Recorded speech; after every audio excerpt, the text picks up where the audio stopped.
ABK Matin, l'interview. Docteur Yambé Timba, bonjour et bienvenue sur ABK Matin. Bonjour Madame Fikak, bonjour à notre ami Kwamo, bonjour à tous ceux qui sont en studio avec vous et bonjour particulièrement à ceux qui nous font l'honneur de nous écouter ce matin.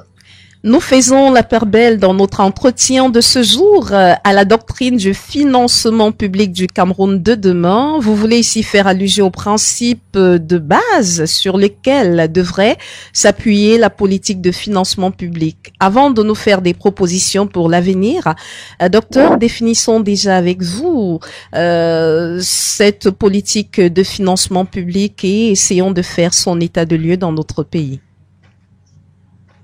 Mais écoutez, il y a dans le monde de l'économie quelque chose qui s'appelle le financement public. Oui.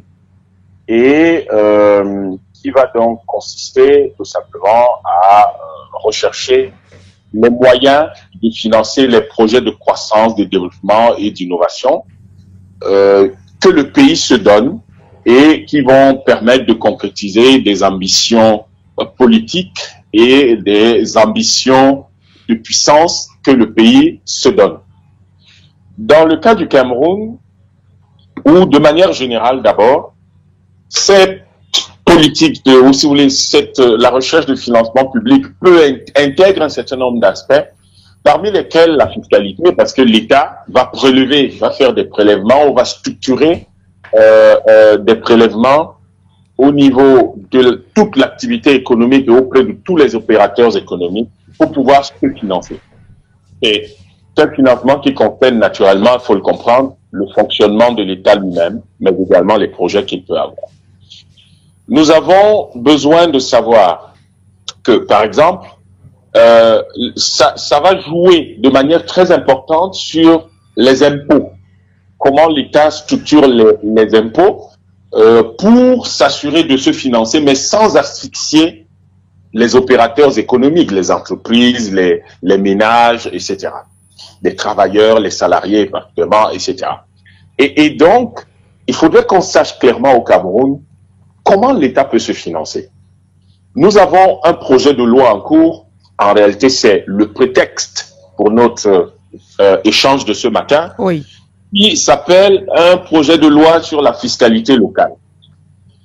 Alors, il faut savoir que la fiscalité, l'État ne prélève pas de l'argent pour le mettre dans les poches des gens. L'État prélève de l'argent, fait payer des impôts comme une contribution de tout le monde à son fonctionnement et à ses projets. C'est ça la fiscalité. La fiscalité, c'est pas autre chose que ça. C'est une contribution. C'est en réalité, ceux qui payent les impôts, c'est des citoyens qui dégagent des revenus ou des entreprises qui dégagent des revenus et qui peuvent donc contribuer au financement de l'État.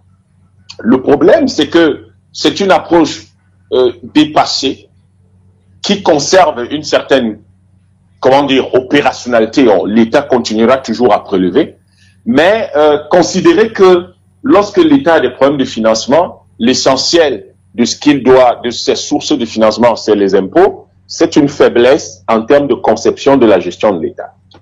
Et nous avons vu, dans le cas de ce projet de loi, que l'État du Cameroun, qui taxait par ailleurs les salaires avant, mais a décidé de revoir un peu cette taxation, la rendant probablement un peu plus claire, et ça montre à quel point cet État détruit du pouvoir d'achat de ses citoyens et bloque consciemment ou inconsciemment, je ne sais pas, mais bloque le développement de son pays. Le pouvoir d'achat, c'est la capacité que les populations ont, les consommateurs, que ce soit les particuliers ou les entreprises, de pouvoir acheter les biens et services disponibles sur le marché. Il faut qu'ils en aient les moyens. Chaque fois que vous faites des prélèvements trop élevés ou inopportuns sur les revenus à la fois des ménages et des entreprises, vous bloquez en fait le développement économique. Est-ce que notre gouvernement le fait exprès ou est-ce qu'il le fait parce qu'il ne sait pas ce qu'il faut faire? C'est ça la question que nous soulevons ce matin. Et notre point de vue à nous, c'est que notre gouvernement ne sait pas comment faire.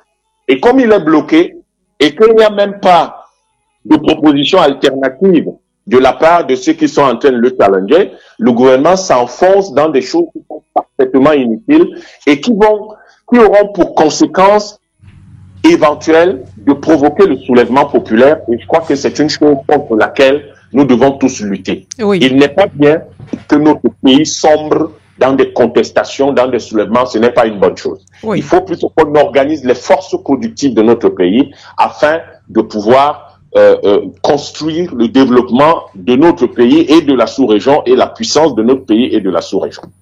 Je crois que aller taxer les salaires de cette façon-là, déjà que nous avons critiqué le fait qu'on taxait les salaires depuis très longtemps, et la question de la fiscalité locale est une question que nous abordons dans notre dernier ouvrage, Pot-Mokibon, assez longuement d'ailleurs, et je pense que peut-être que ça aurait pu être une contribution que l'État aurait pu prendre en considération dans le développement ou la formulation de sa loi sur la fiscalité locale. Mais naturellement, l'État n'y pense pas. L'État pense que ce n'est peut-être pas pertinent, mais malheureusement, je vais montrer comment l'État se trompe.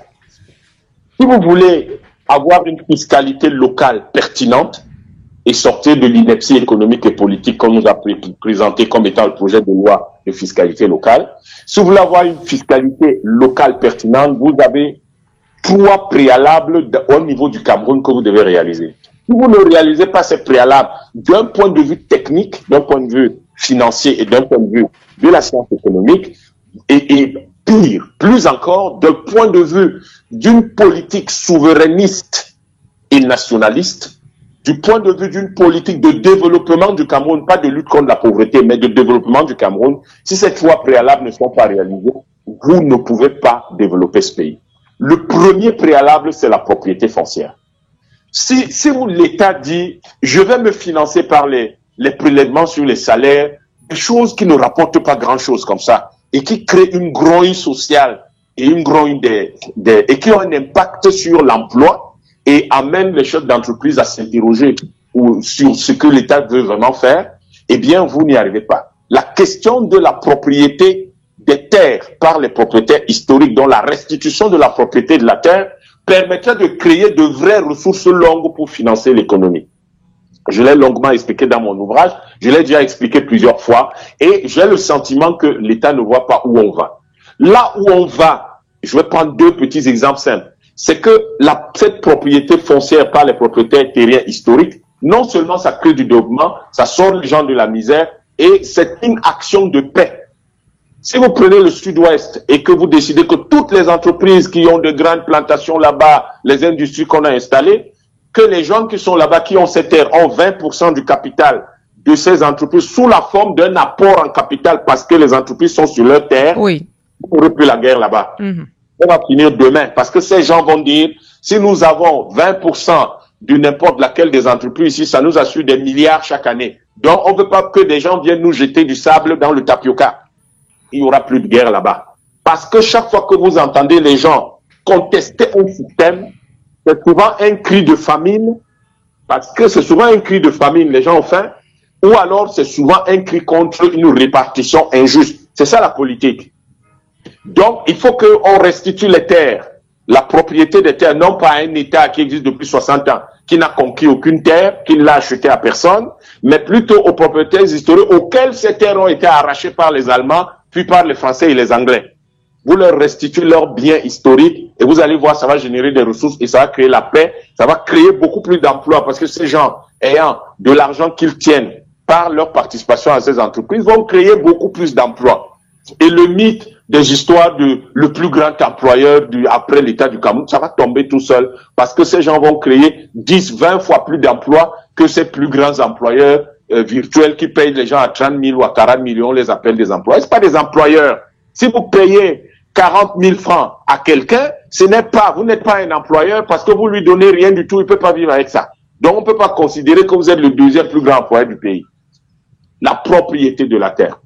Extrêmement important. La deuxième chose, et je crois que l'État du Cameroun doit faire, c'est, voyez-vous, après la propriété de la terre que vous avez, dont vous modifiez les dispositions, mais vous devez créer une monnaie. Mais vous n'allez pas passer le temps à fiscaliser des salaires qui ne sont pas de vrais salaires, à fiscaliser des choses qui n'ont aucun sens, et comme par exemple à fiscaliser des choses qui n'ont aucun sens, alors que vous n'avez pas de monnaie. Aux États-Unis, qu'est-ce que le nouveau président élu va faire? Le nouveau président élu va dire, je vais taxer tous les produits qui entrent aux États-Unis parce qu'avec l'argent des recettes douanières, je vais avoir la possibilité non seulement de relancer l'investissement productif aux États-Unis, la construction des infrastructures, mais je vais pouvoir baisser les impôts à la fois des ménages et des entreprises. Ici, chez nous, on a les APE, les accords de partenariat économique, qui nous bouffent des dizaines de milliards et peut-être même des centaines de milliards chaque année. Parce que si nous perdons quelques dizaines de milliards en termes de recettes douanières, les effets économiques, les effets financiers et économiques induits par cette perte-là, ce chiffre, a généralement 10 à 20 fois plus que ce qu'on a perdu. Donc si on perd 50 milliards de recettes douanières, croyez-moi, ce qu'on a perdu sur le plan financier et économique, c'est au moins 1000 milliards. C'est comme ça qu'il faut calculer ça. Et vous avez quand même des gens qui n'ont pas pris la peine de calculer ça et qui sont allés signer ces accords de partenariat économique avec des gens chez qui nous n'importons rien d'autre que ce que nous prenons dans la terre. Parce que de toute façon, il n'y a aucune table qu'on peut fabriquer au Cameroun et qui va entrer dans l'Union européenne. On va vous dire qu'elle est de mauvaise qualité. Donc, il nous faut notre monnaie. Et notre monnaie va nous permettre d'organiser le financement de notre économie et d'organiser le financement public de façon sérieuse, de façon technique. La troisième chose sur laquelle je voudrais revenir et je vais insister un peu plus, c'est la décentralisation. Oui. Quel est cet État qui pense qu'il faut venir taxer un type qui gagne 100 000 francs? Mais si vous taxez ce type-là, vous le prenez même 10% ou même 5% ou même 3%, mais ce type, vous détruisez son pouvoir d'achat. Ce d'autant plus qu'à côté de ça, vous ne faites rien pour maintenir les loyers bas, pour que la terre ne coûte pas, le foncier, le terrain pour construire sa maison ne coûte pas 2 francs, pour que les produits du bâtiment et travaux publics, le ciment, le fer, le béton, tout ça ne coûte pas 2 francs. Vous venez le taxer. Comment voulez-vous qu'un monsieur qui gagne 100 000 francs à Douala et Yaoundé, même si c'est à Guidigis, vous venez taxer ces 100 000 francs? Il va vivre comment avec sa famille? Alors que vous-même, votre gouvernement, c'est une de vos institutions de lutte contre la corruption, qui dit que vous détournez autour de 600 milliards chaque année et que vous nous faites perdre 1000 milliards par les accords de partenariat économique, etc. Oui. C'est les 2000 ou 3000 que vous prenez sur les 100 000 francs de salaire d'un pauvre type qui est là-bas au fin fond de Mitourwa ou de Goukoulakaray, que vous allez, c'est ça qui va vous permettre de compenser les 1000 milliards qu'on perd par les recettes douanières et les effets financiers et économiques induits par les accords de partenariat économique, mais pas du tout. Et vous avez donc la décentralisation qui a quand même, si vous prenez le budget de Cameroun de cette année, vous allez vous demander, mais les gens là, ils parlent de décentralisation, c'est juste joli dans la bouche ou c'est quelque chose qu'ils pensent quand même qu'elle est pertinente. Si vous voulez faire de la décentralisation, la première chose, la plus importante, c'est que 50% du budget de l'État central doit être reversé aux collectivités territoriales décentralisées. Je le dis depuis 2015, ça fait près de 10 ans que je le dis. Chaque fois que je rencontre les gens du RDPC sur les plateaux de télévision, dans des débats techniques, des colloques, des conférences, ils me racontent que c'est pas faux sur le plan financier, mais et je leur demande, mais pourquoi vous ne le faites pas? Ils me regardent l'air hébété sans rien dire. Ce qui est quand même désagréable, c'est que les gens savent que ce qu'ils font n'est pas bien, mais ils le font. Si vous prenez 3639 milliards, c'est quand même la moitié du budget de Cameroun cette année, 3639 milliards et que vous mettez 40% dans les régions, 1455 milliards, et que chaque région a 145 milliards à gérer, vous avez le sentiment que dans les régions là, il y aura beaucoup de mouvements. Mais les gens ont 145 milliards à gérer dans leur région. Les présidents de région qui sont là, mais souvent, ils sont des types importants. Et donc, à ce moment, ils ont la capacité de projeter leur région dans le futur. Et vous prenez, ça fait 40% de 3639 milliards. Vous prenez encore 40%, vous distribuez aux 360 communes de façon équitable. Ça fait 4 milliards de dotation au moins. Et il vous restera 728 milliards, 20% des 3640 milliards à peu près, que vous mettez donc dans des projets spécifiques. Douala, ça fait 65% du PIB du pays, dont vous soutenez un peu plus, vous avez peut-être 180, 200 milliards. Et puis vous avez d'autres choses dans lesquelles vous allez mettre un peu d'argent, comme par exemple des choses comme des projets agricoles, la santé des femmes. J'ai jamais compris dans ce pays, on a du coton, on laisse nos femmes aller utiliser comme comment on appelle ça, ils appellent, comment vous appelez, les lingettes que les femmes utilisent, la protection les menstruelle. serviettes hygiéniques, voilà. Les serviettes hygiéniques. On laisse nos femmes utiliser comme serviettes hygiéniques du papier journal recyclé. Est-ce qu'on est sérieux? Quel est même le genre de respect que nous donnons aux femmes dans notre pays, alors que ce sont nos mères, sont nos épouses, sont nos filles? Comment on fait pour faire ça? Alors qu'on peut utiliser du coton, et si vous avez donc mis les 20% qui sont là, vous pouvez avoir vous pouvez construire une usine pour fabriquer des serviettes hygiéniques à base de coton qui permettent à nos femmes d'être en bonne santé, mais ça ne vous coûte pas 20 milliards. Comment le Cameroun peut-il expliquer qu'en 64 ans de pseudo-indépendance, on n'a pas pu construire une usine comme celle-là? Quelles sont nos priorités en fait? C'est quoi nos priorités? Avec un marché sûr, parce qu'on sait que par mois, on a la demande qui est très forte pour beaucoup de femmes. Elle est là, c'est-à-dire que tous les mois, il y a quelque chose qui tombe, les femmes en ont besoin. D'ailleurs, même, je considère que on doit des produits comme ceux-là, sont des produits de première nécessité, d'ultra nécessité, dont le prix doit être bloqué. C'est-à-dire qu'aujourd'hui, pour avoir des serviettes hygiéniques de qualité sur le marché, vous êtes obligé de débourser 3 000 francs. Oui. Si vous taxez déjà les salaires de 100 000, comment les femmes vont débourser 3 000 francs pour s'acheter ça? Donc, l'État doit investir dans ce type de choses et comme c'est notre coton, bloquer le produit à 500 francs. Ça doit être quelque chose d'accessible à toutes les femmes, même les plus pauvres. Maximum, le paquet de 10 devrait coûter 500 francs CFA. Mais l'État fait quoi avec l'argent? Comment on fait au Cameroun? Et je vais vous dire, quand je dis qu'il faut mettre 1455 milliards à la disposition des communes, des régions, qui doivent donc avoir l'obligation d'investir un minimum de 2/3 dans les investissements. Si ces gens-là font des montages financiers, les 1455 milliards, si vous prenez 1000 milliards, ces gens-là sont capables de lever jusqu'à 5 000 ou 10 000 milliards par an. Donc, on peut développer notre pays rapidement, on laisse les inepties de lutte contre la pauvreté. On n'est pas là pour lutter contre la pauvreté. Et vous luttez contre la pauvreté, mais vous êtes là à ponctionner les salaires des gens tous les jours. Quel est ce genre de pauvreté contre laquelle vous luttez? Docteur Yambé Timba, justement sur cette question de la fiscalité locale, appelée taxe de développement local, sans doute beaucoup d'auditeurs n'ont pas encore eu des informations détaillées là-dessus. Elle sera prélevée sur les salaires et je vais donner, vous allez me le permettre, les différents montants qui seront prélevés selon les différents salaires. Entre 75 001 francs et 100 000 francs, ce sera 6 000 francs CFA par an. Salaire de base mensuel compris entre 100 001 francs et 125 000, ce sera 9 000 francs CFA par an. Salaire de base mensuel compris entre 125 001 francs et 150 000, ce sera 12 000 francs CFA par an. Salaire de base mensuel compris entre 150 001 francs et 200 000 francs CFA, ce sera 15 000 francs CFA par an. Salaire de base compris entre 201 000 et 250 000 francs CFA, ce sera 18 000 francs CFA par an. Salaire de base mensuel compris entre 250 001 francs et 300 000, 24 000 francs CFA par an. Salaire de base compris entre 301 000 et 500 000, 27 000 francs CFA par an. Salaire de base mensuel supérieur à 500 000 francs CFA, ce sera 30 000 francs CFA par an. Et on dit que cette taxe sera perçue en contrepartie des services, prestations rendues aux populations, notamment l'éclairage public, l'assainissement et l'enlèvement des ordures ménagères, le fonctionnement des ambulances, l'adduction d'eau et d'électrification. Ça, c'est le bavardage. Mais c'est très grave, docteur. Mais ça, c'est Les Camerounais en sont déjà à être asphyxiés d'avoir encore ce type de taxe qui soit prélevé sur ces salaires qui, pour beaucoup, ne sont pas suffisants. Est-ce que tous ces services ne relèvent pas du service public? Tous ces services pour lesquels les Camerounais sont désormais appelés à contribuer ne relèvent pas du service public?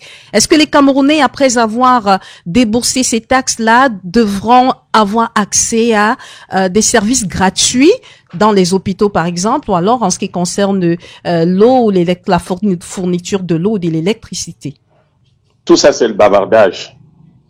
Parce que si vous dites que parce que les Camerounais ont payé le peu d'impôts qu'ils ont payé, là, vous leur garantissez l'éclairage public, vous êtes en train de dire, compte tenu du taux de la croissance de la demande d'électricité au Cameroun, vous êtes en train de dire que dès que vous avez commencé à percevoir cet argent en janvier, vous allez par magie,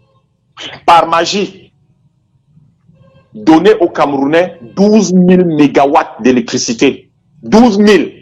et que vous allez construire des milliers de lignes de transport d'électricité à haute tension, à moyenne tension et à basse tension. Parce qu'il y a plein de villages où ils n'ont jamais vu une ligne d'électricité. Certains voient les lignes de haute tension passer depuis des décennies et il n'y a pas de transformateur là-bas.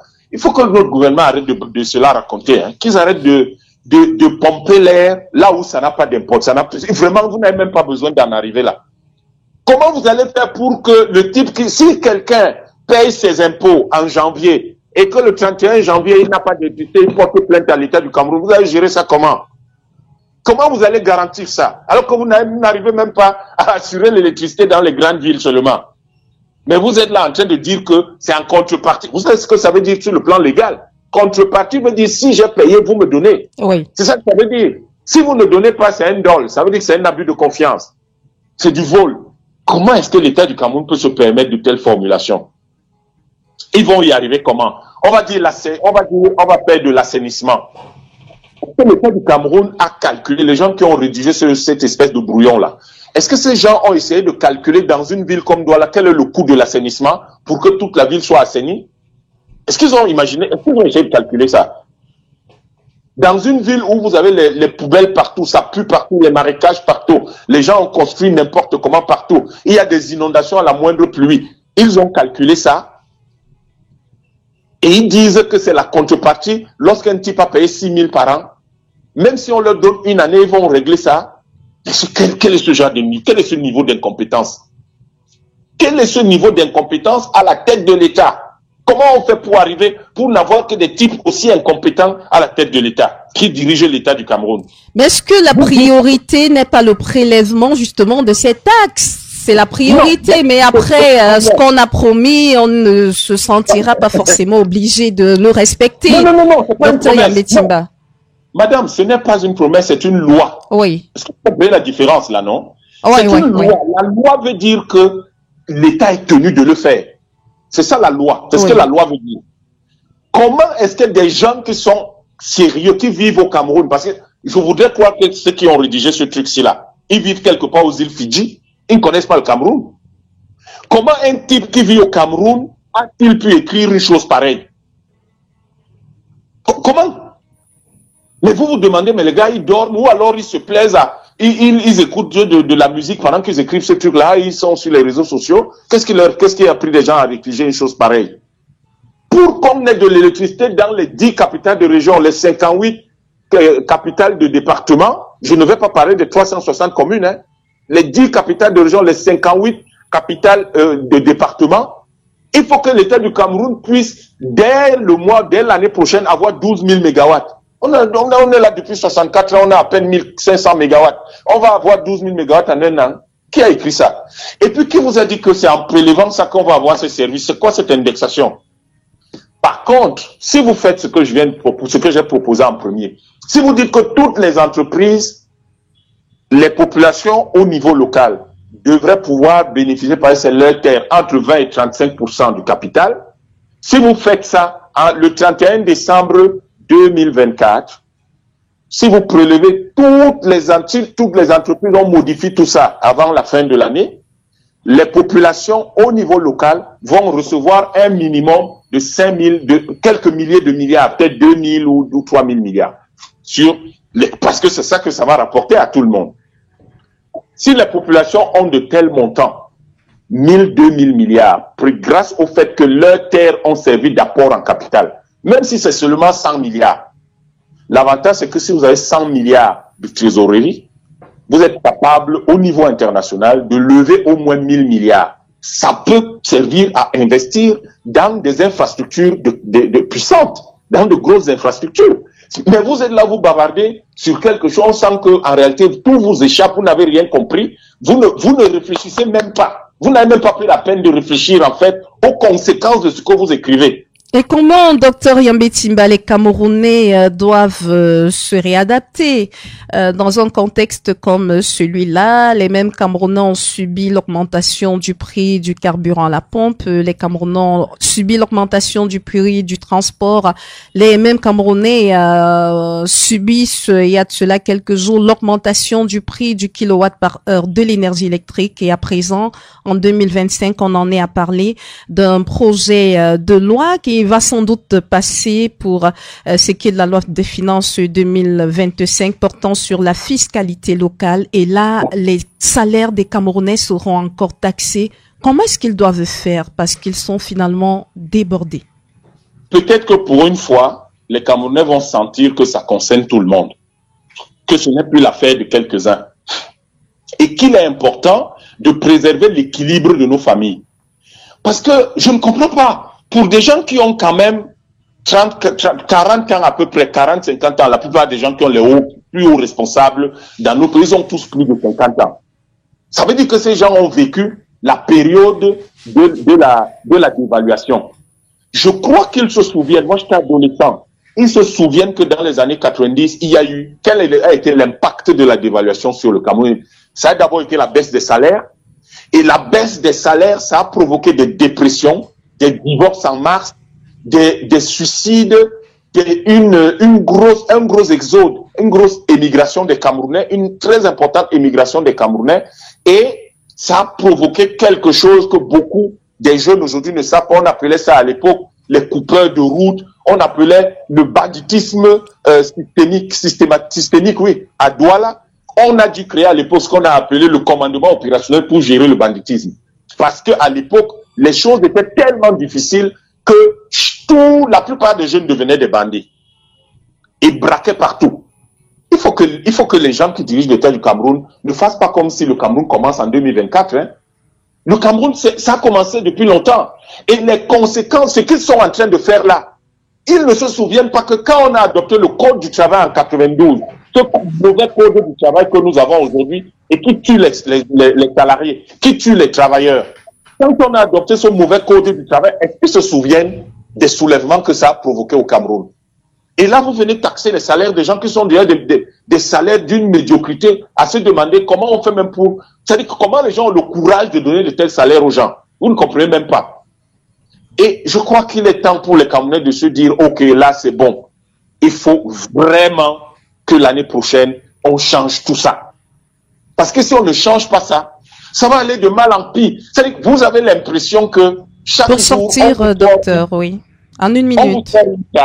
On vous sort une carte qui vous donne l'impression que là, on a atteint le fond. Le lendemain, on vous en sort une autre qui vous donne l'impression que l'incompétence a encore des cartes à sortir. Je vais conclure en disant une chose, madame. Les Camerounais, aujourd'hui, doivent être tournés vers l'avenir de leur pays et l'avenir de la CEMAC. Si le Cameroun est instable, c'est toute la CEMAC qui va devenir instable. Nous n'avons pas le droit de nous amuser avec ça. Si vous touchez le pouvoir d'achat des familles, vous pouvez être sûr que vous êtes en train de créer le désordre pour vous-même. Et il n'y a pas 1000 choses à faire. La bonne façon dans un pays pour un État de se financer aujourd'hui dans les temps modernes, ce n'est pas l'impôt. C'est plutôt de créer, d'être un État entrepreneur, un État qui crée des entreprises. Ça veut dire que l'État du Cameroun doit avoir des entreprises qui sont gérées correctement. Les régions doivent créer des entreprises. Les communes doivent créer des entreprises. Et imaginez que chaque commune du Cameroun crée chaque année 2 entreprises. Ça fait 3 entreprises. Ça ferait 1000 entreprises au niveau communal chaque année. Imaginez que chaque région puisse créer 10 entreprises. Ça veut dire qu'on aura une centaine d'entreprises. Imaginez que l'État du Cameroun crée ne serait-ce que 20 grosses entreprises, même 10 grosses entreprises chaque année.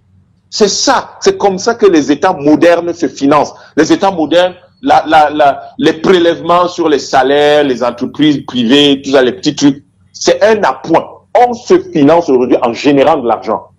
Et donc, je souhaiterais que le peuple puisse prendre acte de ce que il y a ceux qui manifestement sont dépassés par les besoins du Cameroun, ne savent plus quelle proposition faire, et ceux qui leur proposent une nouvelle voie qui est une voie souverainiste, une voie nationaliste, une voie qui restitue la propriété du Cameroun, c'est-à-dire les biens et les ressources naturelles et foncières du Cameroun, qui les restitue aux Camerounais pour qu'ils puissent sortir de la misère.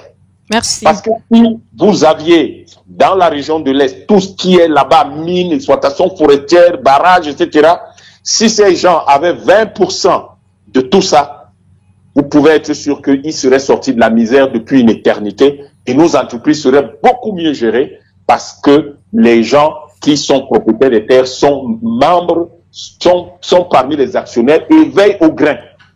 Merci, Donc, docteur Yambé merci Timber. de m'avoir écouté. J'espère que le peuple a compris et que le gouvernement va faire attention à ce que nous proposons.